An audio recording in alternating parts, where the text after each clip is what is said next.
Isama mo na si Paulo. Kim, so exciting sa magiging task. Magbibigay ayuda sa magjowa.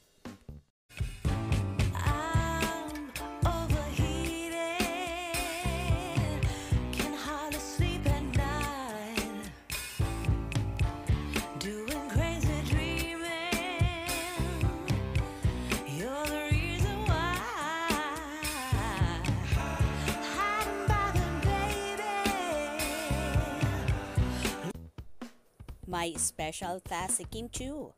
Sa bagong segment ng It's Showtime na showing bulilit ay si Kim Chiu ang nabunot ni Argos na magbigay ng ayuda. Ang nakakatuwa kasi, ang kailangang hanapin at bigyan ng ayuda ni Prinsesa Chinita ay magjowang nagdi-date. Say nga ng ilang netizen ay baka mainggit si Kim na makikita niyang magjowang nagdi-date. Kasi nga fresh pa kasi siya sa hiwalayan nila ng kanyang ex-boyfriend na si Sian Lim. Say tuloy ni Kim, bakit? Anong problema natin? Okay naman tayo ah. Bakit maghahanap ako nang nagdi-date na magjowa?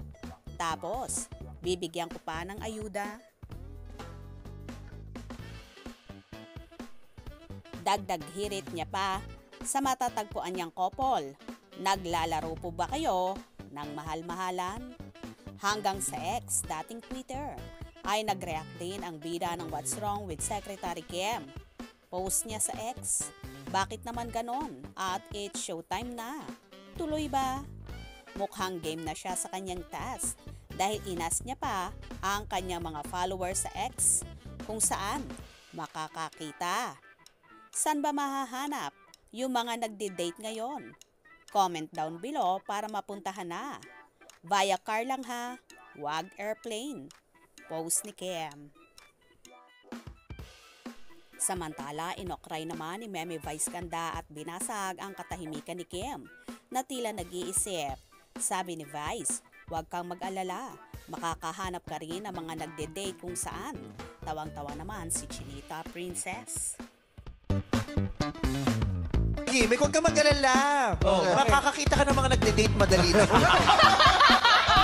Hanggang ngayon pa iniisip niya, saan ba ako maghanap ng magde-date? Saan ba? Saan ba? Madali lang. May sinabi siya kasi Madali lang. Sa Sogo, mga tukpa lang. Nakilala ko may-ari doon. Mga tukpa lang. Nagde-date po kayo, nagpe-prayer meeting. Ganun lang. Nagre-review po ba kayo dyan? Ganun. O diba kalorky talaga ang mga host at palagi nilang inaasar si Kimmy. Pero ang maganda lang sa dalaga, hindi siya pikon at game na game siya kahit anong ipagawa sa kanya. Lahat, sinasakyan niya ang biro ng mga kasamahan, lalo na si Meme Vice Ganda. Kaya naman lalong sumasaya ang naturang programa. Tama lang yan, puro pampagood vibes lang ang hatid nyo at least. Nakakaalis kayo ng problema ng tao kahit sa madaling panahon lamang at nakapagbibigay kayo ng mga ngiti at saya sa madlang people. Good job, Kimi!